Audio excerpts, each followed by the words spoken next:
4,655. So get those donations in so we can get those awesome runs in. We have a $10.80 donation from Anonymous that says, "Good job, Team Roll, especially Mash Mouth. Hey now, you're an all-star." And they don't stop coming, and they don't stop coming. We have a $13.37 donation from Zeo Blue Mage that says, "That relay race was absolutely nuts. Super fighting robot hype."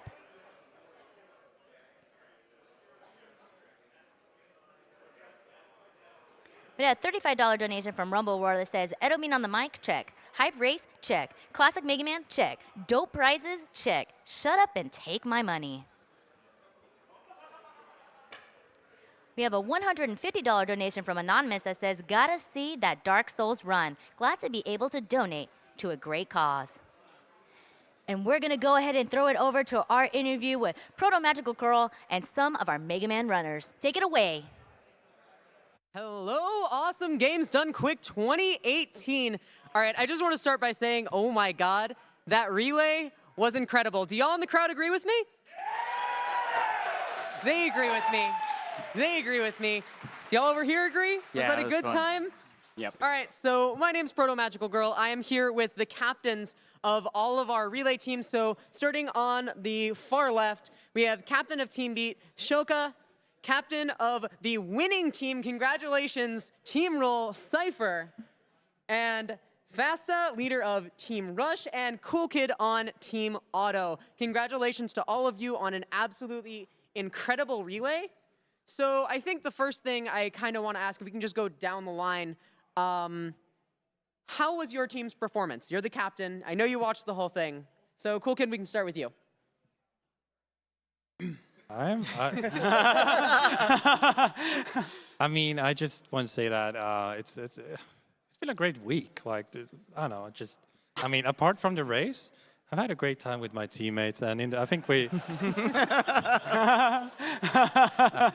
I mean, I like my team. I think we played well too, so I like our performance. I think you played well. I was impressed all around. Fasta? Yeah, I like Cool Kid's diplomatic answer. I mean, we didn't win, so I guess we didn't play well enough, right? But, you know, I thought we all, yeah. You played well enough to raise money for charity. Yeah, you know, I was hearing $10,000, $5,000 donations while we were going. That's incredible. I see Punch-Out's been met. Incredible. No, I thought everybody did really well, especially given the circumstances. It's really difficult to play in this type of Yeah, situation. no kidding. It is a high-pressure situation for sure. Cypher? And I'm sure you probably have some thoughts. Well, my team killed it, so there's nothing else to say. There's nothing else to say. A man of few words. Shoka? チームのプレーぶりどうだったんですか？まあちょっと全体的にミス目立ったところもあったんですけど、みんなすごい頑張ってたんで楽しくできたんじゃないかなと思います。Yeah, we had maybe some overall misses as a team, but you know, I think everybody really gave their best, and I think we did pretty well. Yeah, that's for sure. I mean, I think, yeah, give it up for these awesome team captains. I mean, I think the commentators did a wonderful job explaining Mega Man games are high-pressure games. You know, you have all the crazy tricks in Mega Man 1, the zips in 2, and 3 is just an execution gauntlet. It's really something. That was a great jam there. Thank you.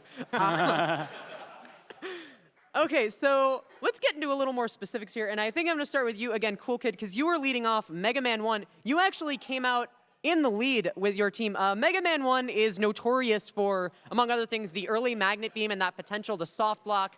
It's a game of very, very small optimizations using the magnet beam, the zips, anything you can. So how do you do a run like that in a marathon? You've definitely done it before. And how is it different in a relay when you have a whole team waiting behind you?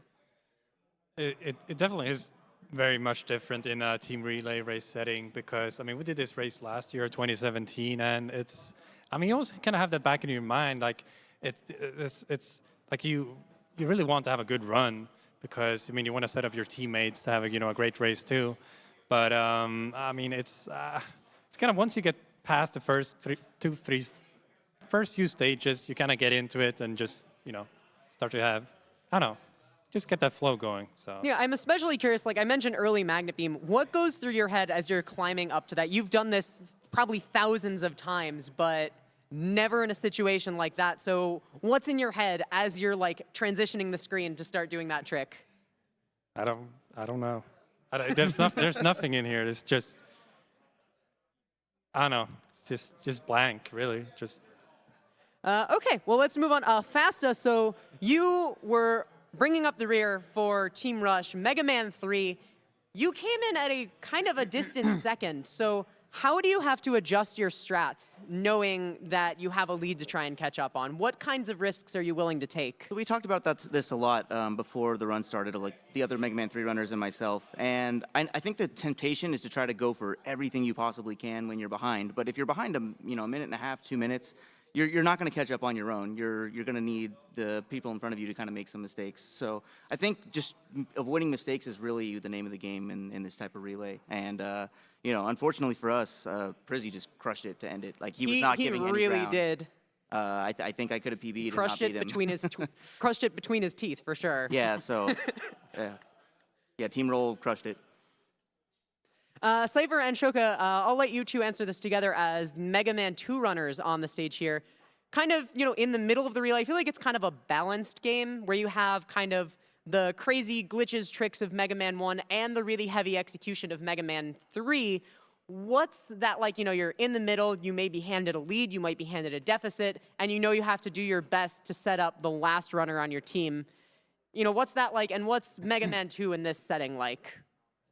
6マン2は第2ゲームになって、テクニックも多くて楽しいプレーもいろいろあると思うんですけれども第2ゲームのプレイヤーとしてどういう印象だったんでしょうか。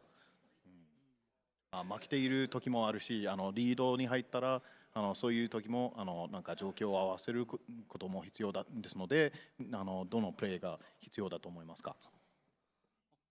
今回リレーっていうことだったんで個人的にはとにかく大きなミスなく、最後ワイリーマシンで大きなミスしちゃいましたけれども大きなミスなくできればなあんまりリードしてても負けてても関係ないかなということは考えてました。であとはプラグの抜き差しがメガマン2だけ全部あるのでそこは気をつけようと思ってましたね。プラグのコントローラーの入れ替えが、1は、抜くだけ、3は刺すだけなんですけど、はい、両方あったんで。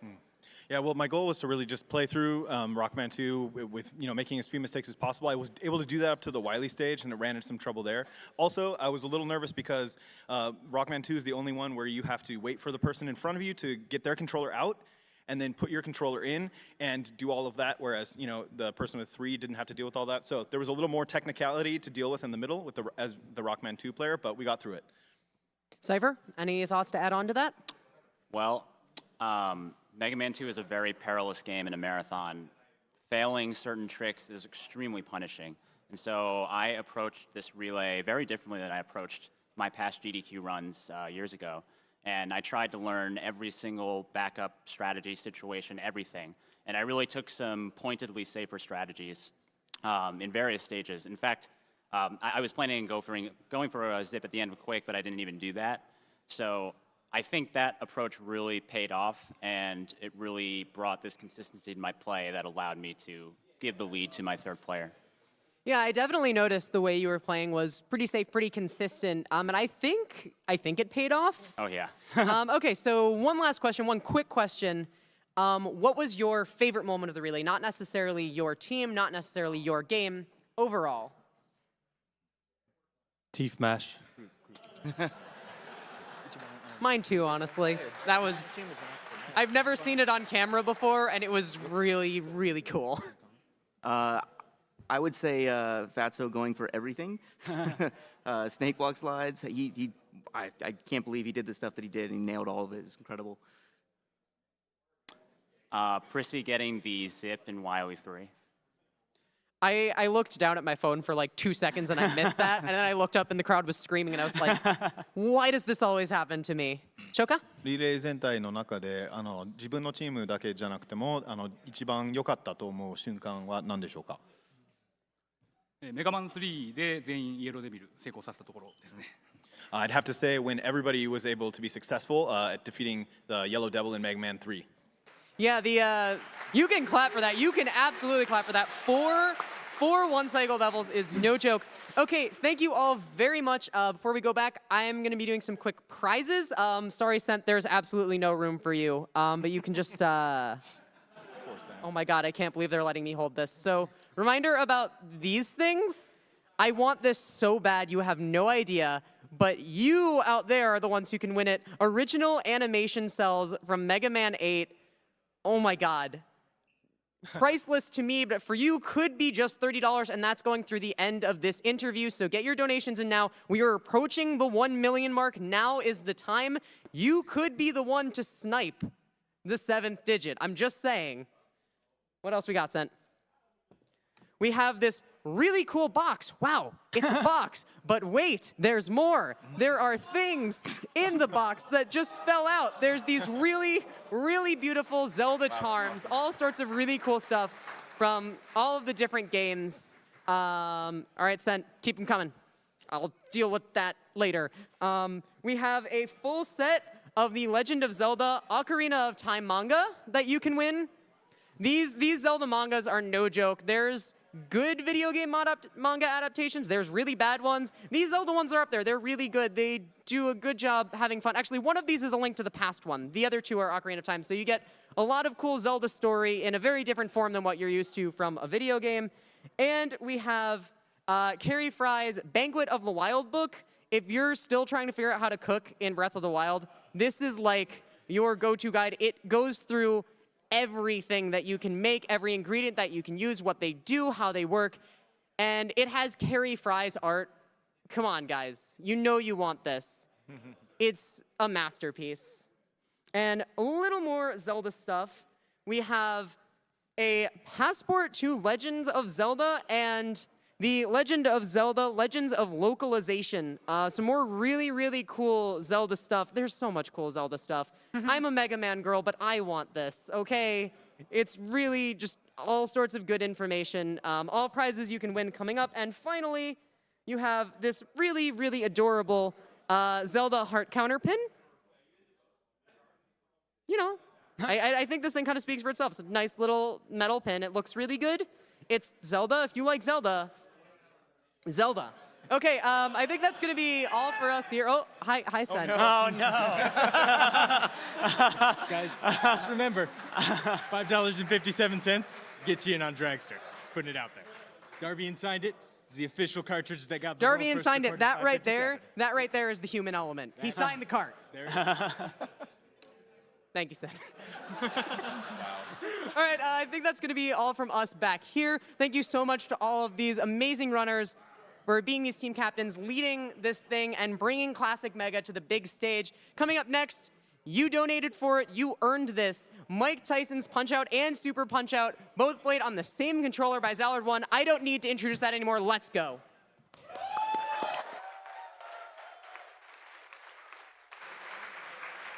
Thank you so much, Proto Magical Girl, for your amazing interview with the Mega Man captains. I'm going to go ahead and read a couple donations as we're still getting a little bit set up right here. I got a $64 donation from Kev out that says, what an incredible Mega Man race. Prissy 3 was so entertaining. Mega Man 3 is best Mega Man. Apparently that guy agreed with you. We have a $500 donation from El Jefe that says, we need Ventus people. Do it. Earthbound Ian said, I wouldn't do it. The challenge. He accepted it. We have a $150 donation from The Lawful Geek that says, every year, AGDQ entertains and inspires. I lost my father to cancer nearly 10 years ago, and here's to hoping no one else has to go through that.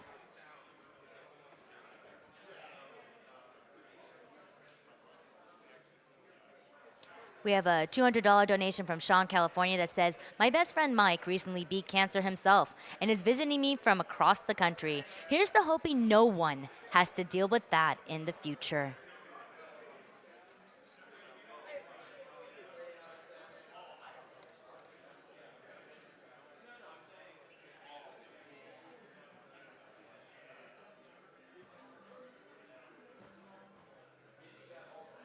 We have a $38.50 donation from Anonymous that says, after a 12-hour shift at the hospital, I would love to come home and see a Dark Souls 3 speed run.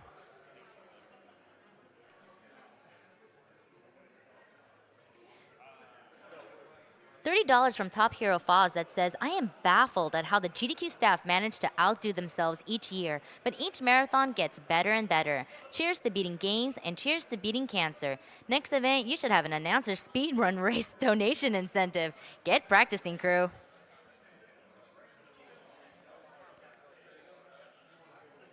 Have a $150 donation from Ooh. That just says Ooh. And of course, Booyah.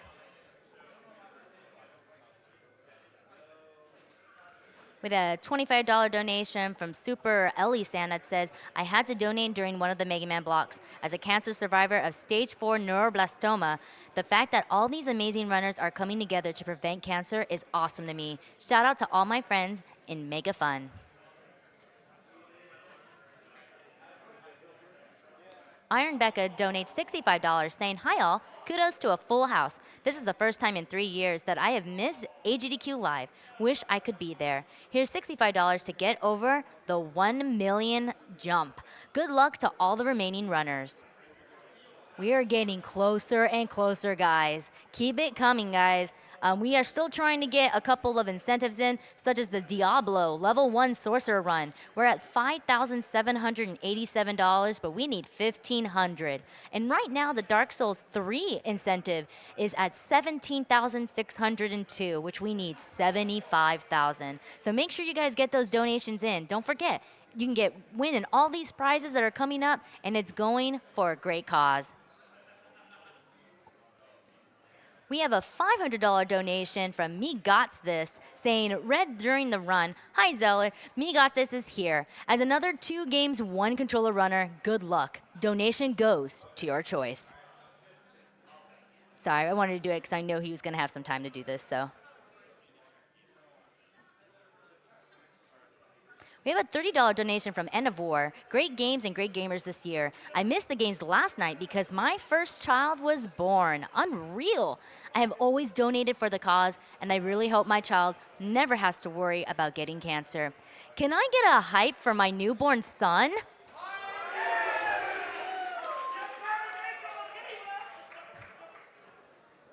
We wish all the luck for your newborn son.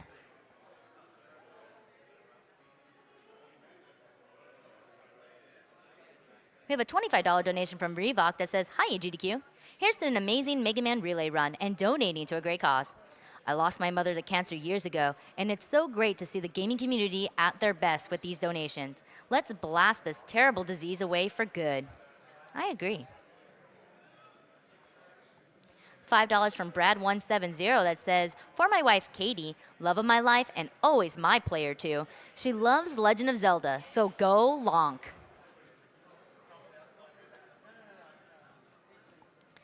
$25 from Phantom Omega that says, I'm donating in honor of my Uncle Omar, who passed away several years ago after losing his battle with cancer. He was truly a gamer at heart and introduced me to my first video game console many years ago. Thank you for this wonderful event and good luck to the runners.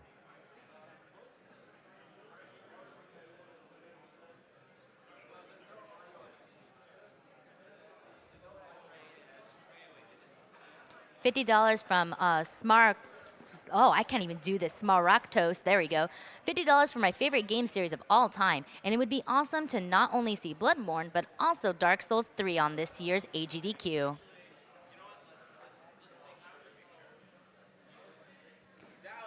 Norix donates $150 saying, Here's to some great runs. I want to see that Dark Souls run, so let's get donating for that bonus game. Poker Loot donates $20 saying, Keep up the good work, Warners and crews, 1 million incoming.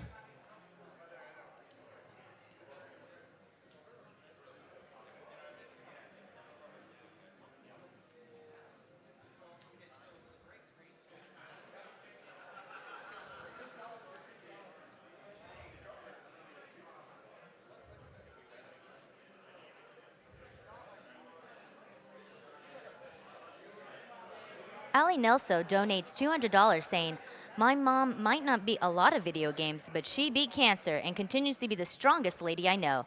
Thanks to all the runners and staff that make this awesome event possible. Love you, Mom. $300 from Anonymous saying, this donation is in memory of my grandpa and his best friends who were taken too soon by cancer. Miss you guys. Also, shout out to my cousin who would beat all the Mega Man bosses that I couldn't when we were kids.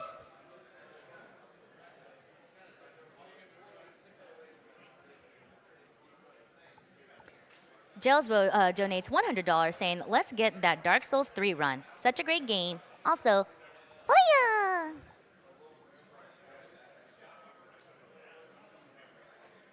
Alkazer702 donates $200 saying, all of the speedruns have been amazing so far. Shoutouts to my friends Steven and Josh in Vegas.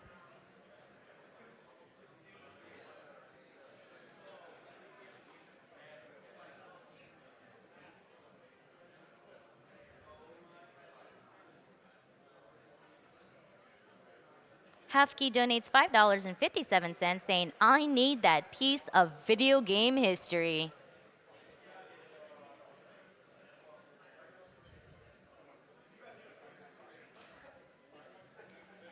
$15 from Yakelman saying, thank you to all the runners and members of GDQ. You're an inspiration to many people, and I appreciate everything you all do for the speedrunning community.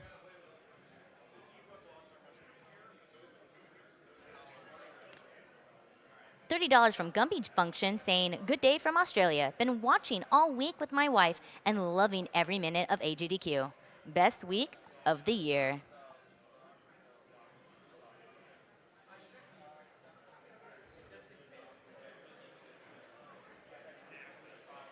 Railroad donates $5.57 that says, since $5.51 would be unrealistic.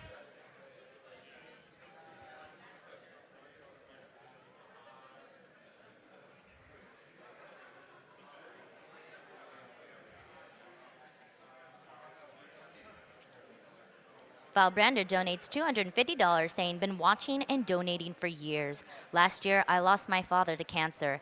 The cause is worthy, and so are the runners. Mega Man is always win.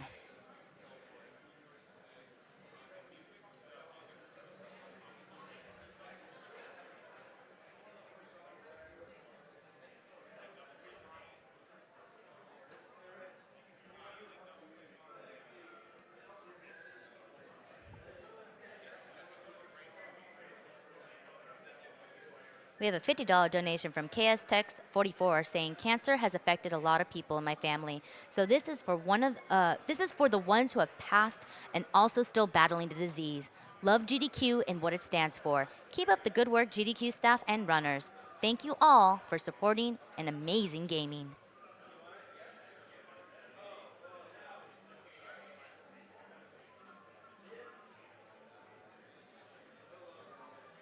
Mike donates $150 saying, always look forward to watching all these amazing speedrunners. This past year, one of my best friends got diagnosed with colon cancer. I'm happy to say he is currently kicking its butt, but donating for me is now more important than ever. Putting my money towards Punch-Out. Let's beat cancer so hard that even Glass Joe could KO it.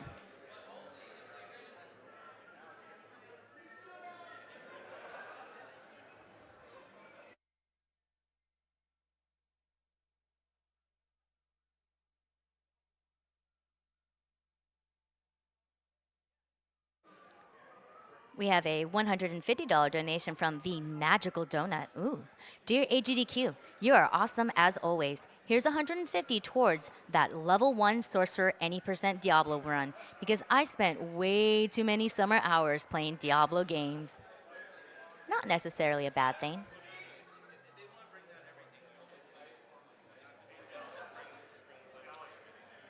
Denali's Minion donates $200 saying, so excited for the upcoming Zelda runs. Both my mother and grandma have been diagnosed with cancer and both are in remission. They are two tough ladies. This donation is in honor of both of them. Thanks to everyone who is helping to make this event so successful and fun.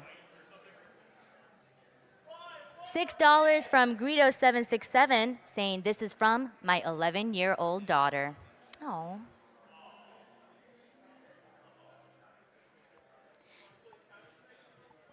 We have a $25 donation from Joe Merkel that says, shout out to Cool Maddie from Great Aunt Clara. Great job, everyone. We have $25 from Darklight that says, Games Done Quick makes me proud to be a gamer and even more so a developer. Thanks so much for everyone for making this such a great community.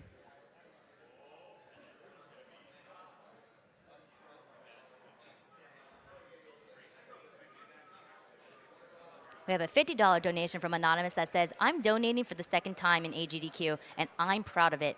Thank you guys for all your hard work. And thank you.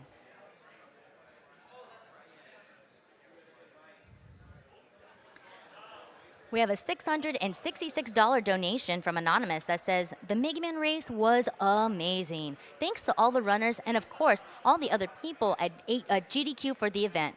Keep up the great work. Let's get that million.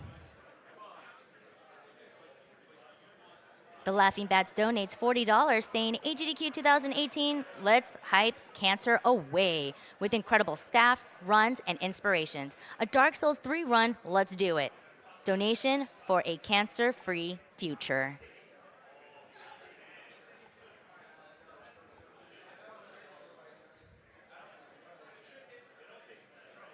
Pomp Penguin donates $20 saying, my dad had cancer. Gaming got all of us through it. I hope we can eradicate it forever. Let's see some awesome runs.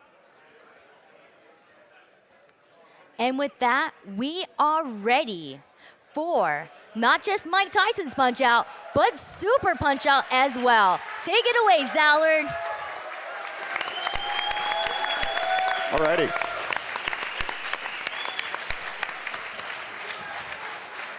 Alrighty, guys. Zallard is not going to be mic'd up for this because he actually needs to have the audio cues from both games, which is tricky in a headphone setup. So you all know Zallard1. He's done amazing punch-out things at GDQ. He's going to do another one right now for you. My name's Clage. I'm Sinister1. And I'm Hootie. All right, we're going to be talking you through this run. Zallard is going to be playing both Mike Tyson's Punch-Out and Super Punch-Out at the same time using one controller. He's basically using a controller splitter built from scratch by our good friend here, Omni Gamer.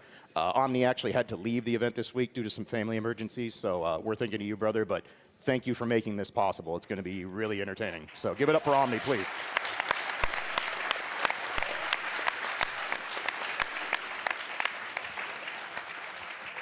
All right, without further ado, Zallard, take us off.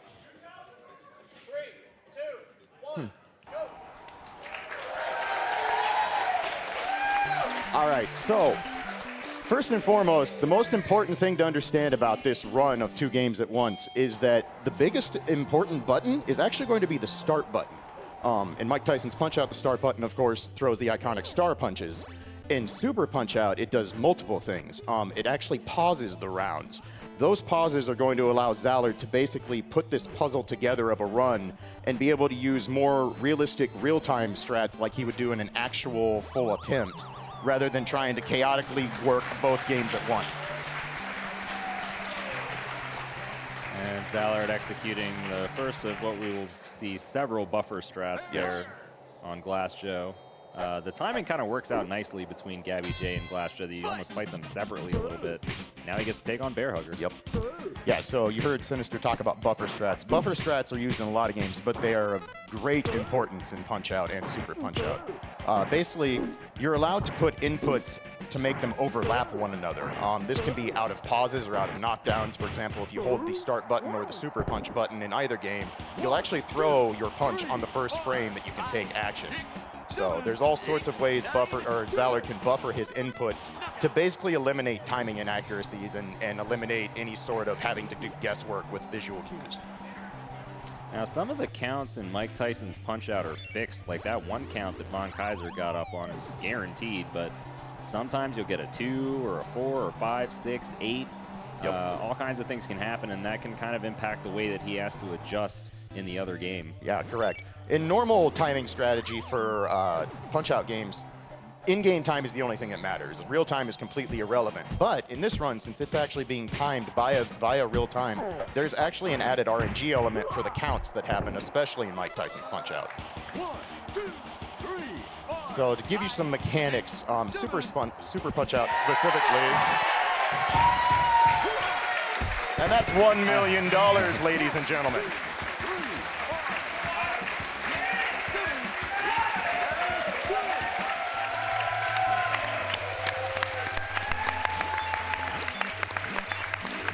fantastic work, everyone. Yeah. Thank you so much, guys. Let's keep it going. All right. To get back, so mechanics, Super Punch-Out specifically, fast fights are done with a very similar strategy for almost every fighter. Super Punch-Out has a hidden dizzy meter, where if you hit an opponent enough times, you raise a dizzy value that's not displayed anywhere on screen. If you put them into a dizzy status, a well-timed super punch or sometimes a regular jab will actually guarantee you a knockdown. So a lot of what you're going to see is Zallard putting whoever he's fighting in Super Punch-Out into a dizzy status, then knocking them down. So right now is a really important input aspect that Zallard's utilizing. You'll see how when he throws a star punch, he's actually pausing Super Punch-Out at the same time.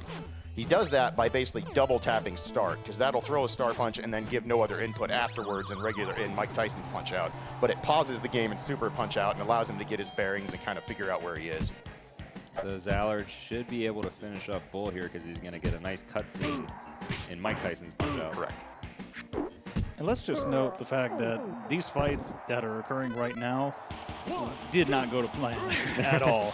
He is entirely, doing this on the fly in some ways. Yeah, there's a lot of improv that has to be done. This isn't like a standard single segment run or even the blindfolded run that you saw Zallard and Sinister do a couple years ago. There's a lot of times where Zallard's not going to get favorable RNG, he's not going to get what he wants, and he has to make up strats on the fly. And the fact that he can even complete this run shows you how much knowledge he has of both games. You need to know everything about every fight to be able to do this. Yeah, those patterns from Bull he probably hasn't seen in quite a long time. Right. So nice improv there. There you see a buffer strat there to get the guaranteed counterattack on Bold Bull.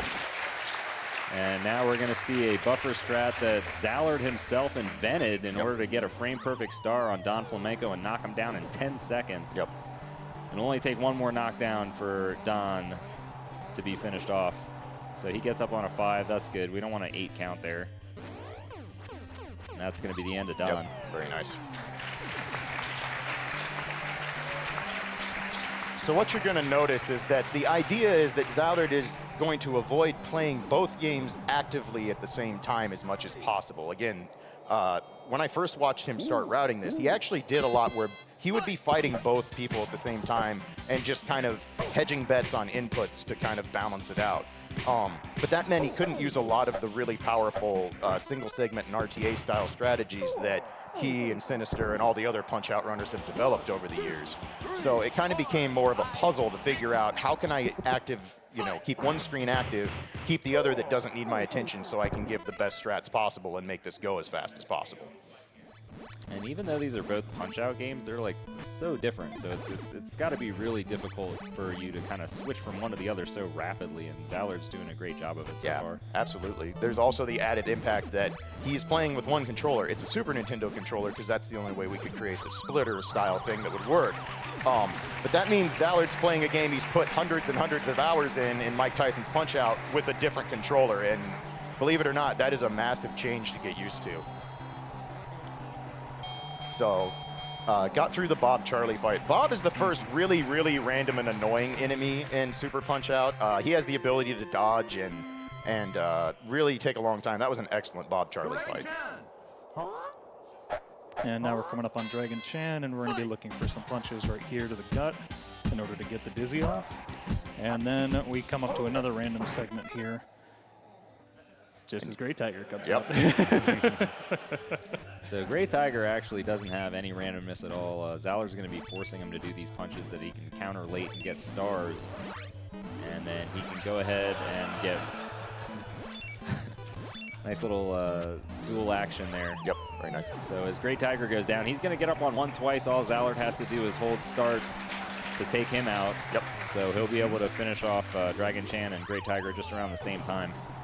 So yeah, there you saw he held start to get the buffer strat to knock down Tiger, and then immediately retapped it so he could unpause Super Punch-Out, get a knockdown on Dragon Chan, go back to Great Tiger, knock him down, and now we're going to have 2 knockouts. This is just fantastic juggling of both of these games right now. Yeah. So up next in Super Punch-Out is going to be Mass Muscle. He's a very important enemy because he's the first enemy in the game that can't be guaranteed manipulated through what we like to call guard manipulation. Both Punch-Out games tend to read your input on which way you're either holding up on the controller to throw jabs, or if you're not holding up on the controller and throwing gut punches. In Super Punch-Out especially, this is useful because the vast majority of fighters, you can manipulate where their guard is going to go. So ideally, if you want to throw jabs, you'll wait a split second, keep your guard down, and then make them lower their gloves, or vice versa if you want to hit them in the face with jabs. Mass Muscle can actually just ignore this mechanic and decide to guard you no matter what. It would have been nice to get an 8 count from Bull there, but Zallard got a 5 count, so he has to deal with him a little bit earlier. There you see one of those buffer strats used on Muscle to get the guaranteed knockdown after the dizzy animation. And even with the bad RNG to start with Mass Muscle blocking those first jabs, he still managed to get the knockdown there. Correct. So. And Zallard forcing some stars there with those delayed punches. They're very precise to time, though, especially on Bald Bull. Very difficult. Yeah, and the interesting thing is Punch-Out and Super Punch-Out are excellent examples of games that are very good about consistently ramping up their difficulty. The fights do get progressively harder almost throughout the entire game on both titles. So if you think the juggling has been complicated now, just wait till we get some of the more difficult enemies near the end.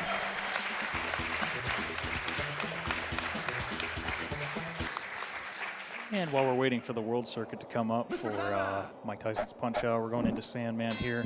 You're going to see the 2 versions of Sandman in this run, and this is the one that's definitely a little more forgiving. Yeah, this version of Sandman in Super Punch-Out is actually not random in any way. As long as Zallard executes his strats, this is going to be the same fight every single time. It is of note that Sandman is one of the very few enemies you cannot score a knockout in Super Punch-Out. There are not many layered throughout the game. 1, 2, 3, 4. So Sandman's going to get up one more time. He waits right there to throw that super, just a tiny little delay. So you throwing the start button there to advance Mike Tyson's Punch-Out. Now Sandman's knocked down. You'll have the cutscene in between circuits, and he can go to work on Piston 2.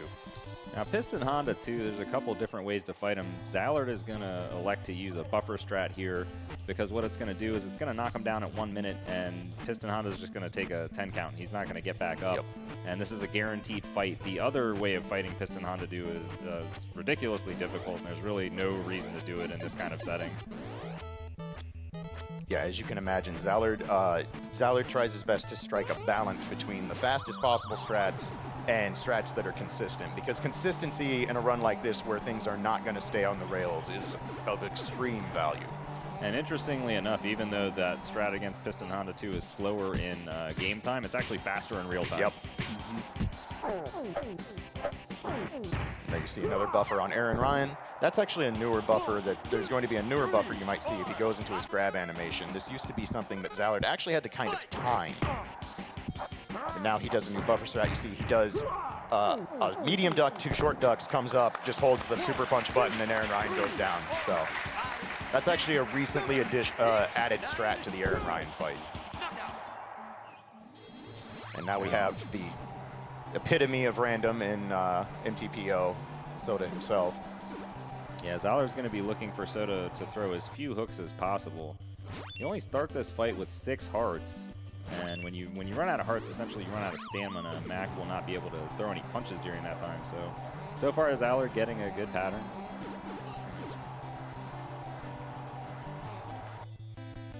You see, he'll be able to finish off Soda. Yep. AK Kagero can wait. Yep. Soda needs to go down. Yep. And that's a good time for Soda. Yeah. This is a luxury you'll get to see. Super Punch-Out has some amazing sprite animations for stunned and various other statuses of the boxers, and you get to see those in these runs because, again, Zallard has to pause a lot to get things lined up for how he wants to use them. And a great backup there for the first phase of Hiki Kagero. Yep. Henke not cooperating there at the end, but he's going to have to wait a little bit longer because we're on to Bull 2, which is a difficult fight. Now, thankfully, Bull 2 doesn't have very much randomness. This is more just kind of rack up the stars and throw them. You can't take Bull 2 down unless you hit him with a star punch. So there's your first knockdown. He's always going to get up on a 9 count as well, so that kind of...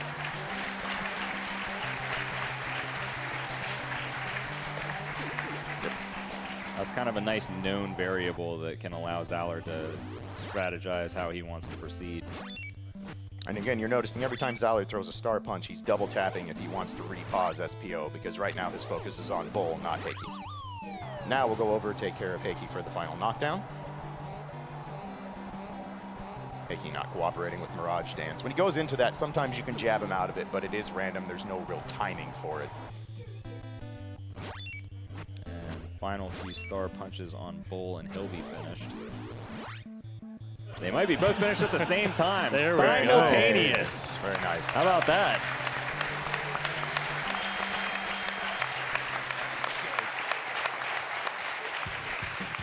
Not going to see that too often. No.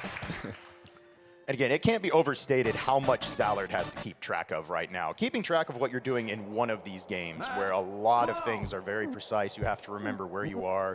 You have to remember what your improv or your backup strats are, because again, in a marathon setting, you're not going to get everything you want out of these patterns, and occasionally you're going to make execution errors. So for Zallard to be able to juggle these and keep up where he is in both games is honestly ridiculous. Zallard's going to wait on Don 2, because Don 2 is a very, very random fight. Absolutely. And it's a little tricky as well. There's a couple different approaches you can take, so let's see what Zallard wants to do. Yeah, this portion of the run would actually get my vote for by far two of the most annoying enemies if you want to combine them into a set. Mad Clown can't be knocked out. He has to get a TKO to finish him. And Don 2 is infamous for destroying single segment runs. Ooh, Zallard getting a lucky star. That'll speed the fight up a little bit. Yeah. Not especially. Oh, another one. Yeah, what are the odds on the lucky stars from Don in phase 1? I believe it's 1 in 16 Nice. likelihood. So Zallard can actually get a pretty fast fight here against Don 2. Yeah. Again, putting focus on Don. Now you need to have a star to get a random star, so he's not going to get any more for the rest of this fight, but he still should be able to get him down in under 2 minutes. Yeah. It's Clown on his second knockdown. And thankfully, the third phase of Mad Clown can be sort of buffered right here. We're just going to put him Very down. nice. And Don 2's punches are actually surprisingly fast. That's why you saw Zallard get hit there. He was trying to finish off Mad Clown. And then the rest of the way here, he can just use this left, left, right, left, left, right. Very nice. Not quite a full infinite, but it's enough to get the job done.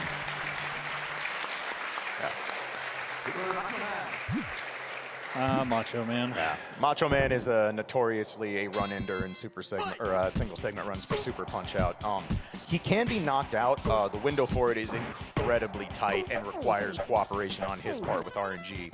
So Zallard's actually going to be using a more consistent strat, just going for the fast TKO again, because the extra second or so he saves on the in-game timer is not that relevant for the amount of speed he's trying to put into this run. Great start to Macho. Zallard is going to do some...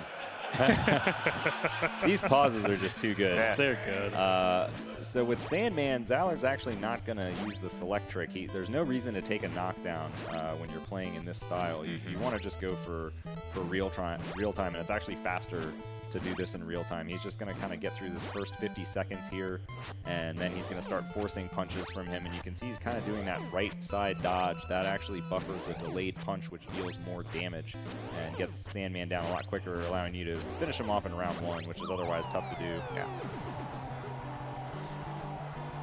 So Macho's going to get up one more time again because Zallard didn't go for the knockout strategy. So we're going to block the exercise program, and then this fun's over. And that was actually very useful that we got an 8 count on Sandman. That allowed him to finish off Macho without having to worry. Yep. And now he can just kind of do these buffer punches again. And he's going to get the triple uppercuts from Sandman here, and he does some really nice quick dodging. That's very, very precise. That allows you to get in just enough damage to get this second knockdown. And the rest of the way, he can just buffer his way to victory now. Yeah. For Sandman, that is. Another important aspect that Zallard has to juggle is that you can probably tell by now just by watching, but the general speed of dodges and punches in Mike Tyson's Punch-Out is much, much, much faster than SPO. So adjusting your timing, if Zallard were just doing, runs of these games, half the day doing Mike Tyson's Punch-Out and then half the day doing SPO, there would be a major adjustment period. These two games have very different feel in terms of speed. So to do it on the fly consistently between the two is, again, really ridiculous.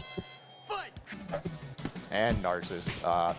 Narcissus is maybe the worst enemy in Super Punch-Out. He is the most random. He has the ability to do sways and dodges and just ignore anything you're doing to get a quick knockdown. That's some really favorable luck right there. Narcissus basically requires you to hit him in his, quote, his pretty face, if you want to put him into his rage mode and actually do any damage to him. Nice. Luckily, Super Macho Man has kind of a long start up here. Yep. Zallard's going to elect to keep it paused, though, on Narcissus. He didn't want to get that next knockdown. He's going to wait. And honestly, anyone who's run SPO, this is a pretty satisfying screen to sit on right now. Absolutely. So Zallard knows he's going to get a guaranteed star from this fourth punch here. Things are going to get a little bit more random after that. He didn't get a lucky star there, unfortunately, so he's going to be doing a backup strat. But he can use buffers to get those extra stars there. And Macho is just such a satisfying fight because you get so many stars and you just kind of get to wail on him the entire fight. Right. It's really fun. Now, there is a possibility that Narcissus will stay down on this knockdown. I'm not sure if Zallard got the window or not, but we'll find out. He should have, with the first phase having been a rare connect Zallard from going Macho. for a very, very tricky strat there. It's called the spin sucker. You have to kind of just understand when Super Macho Man's going to stop spinning, and that can be tricky to do because you're looking at a visual cue or an audio cue, and in this situation it's tough because you're split between two games. Yeah, absolutely. Very nice. The knockdown on Narcus is incredibly difficult, so that's awesome. So Zallard went ahead and got a 9 count there so he could get a full health refill. That means a smaller refill for Macho, and he should be able to knock him down right here. Awesome. Macho is down. Yep.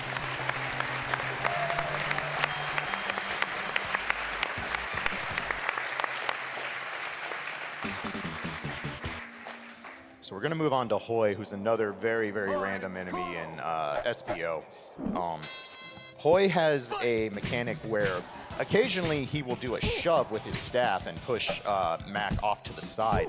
When he does that, the animation is so long that it allows his dizzy meter to basically completely drain, and you have to start from scratch in terms of getting him to a dizzy animation.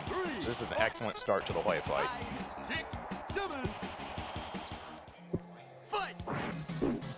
That random dodge, that's really unfortunate luck.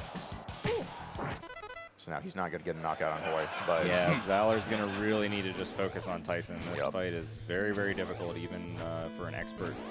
You have to get frame-perfect punches in order to beat him in round 1. Yep.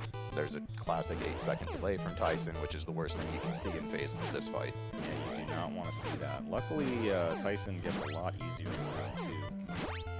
Hopefully we don't have to go there. Okay, Zallard has a very, very small chance of being able to still get Tyson in round 1. He's going to have to really hit a ton of frame-perfect punches in order to do it. And you see Hoy's going to get back up, unfortunately. Had Hoy not done the 2 random split dodges to start the phase 2 of that fight, Zallard actually would have gotten a knockout. To get knockouts on most of the characters in Super Punch-Out, when you get your first knockdown, you have to basically knock them down again within a very short window on the in-game timer. Okay, Zallard got an absurdly good phase 2 on Tyson, so let's give him some serious time here, guys, because he can actually still beat him in round 1.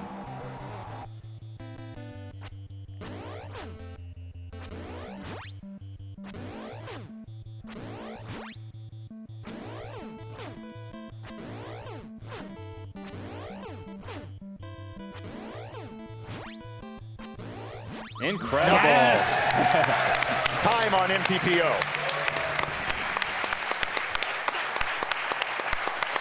A masterful job on the phase 2 and 3 of Tyson there. I need to explain something real quick.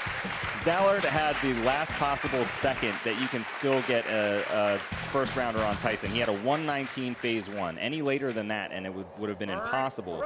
And then he hit he hit all the frame perfect punches in phase 2. So, as you can imagine, now Zallard just gets to play 1 game, which at this point feels like cheating. So, Rick this is actually a really good run so far. Ideally, you want to see Zallard be on about Rick Bruiser by the time Tyson goes down. So, he's actually on very, very good pace.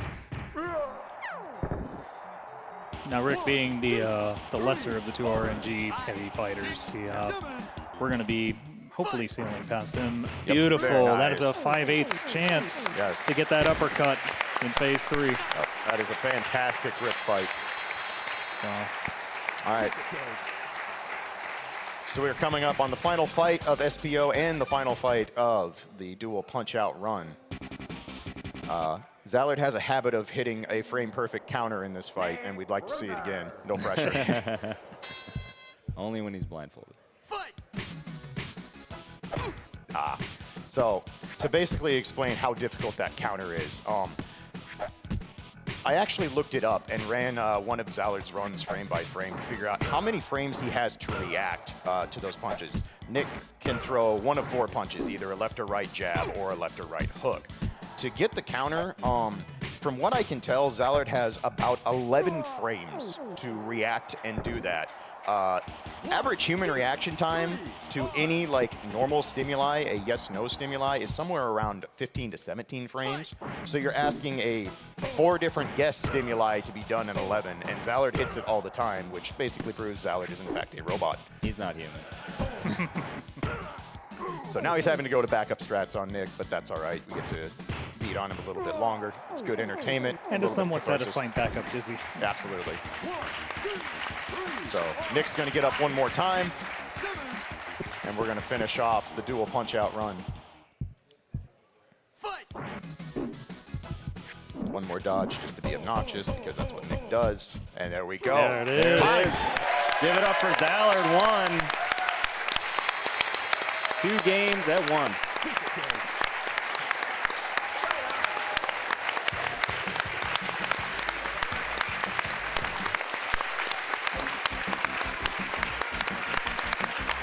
Hell of a job, dude.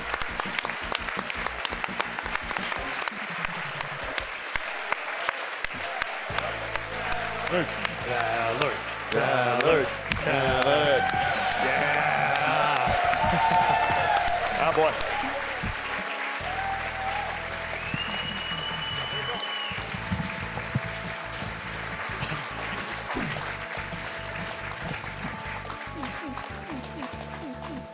First off, I have to thank everyone who donated for this run. The generosity is just through the roof. I can't believe it. Thank you, everyone who was here to watch. Yeah, I'm glad I'm done with that. Whew. Could you comment real quickly? How in the world did you pull off that round 1, Tyson? I don't know. Don't know. So 119 on phase 1 for Tyson, that's basically doom. You don't round 1 off of that ever. You have to hit multiple frame perfect hits, like a really hard variation of them, many, many times in a row. Like, I should not have round 1 him at all. On a Super Nintendo controller. Yeah, also. yeah, don't worry about Okay. that. Incredible, man.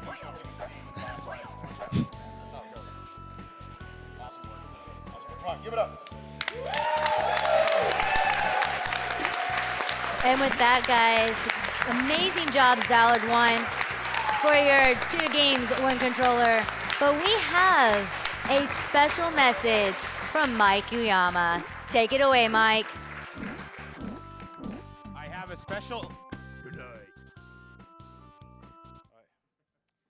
I have. Oh, is this? I have a special announcement. Go! Oh, sorry, we're only halfway there. But thank you, everyone, for your generosity.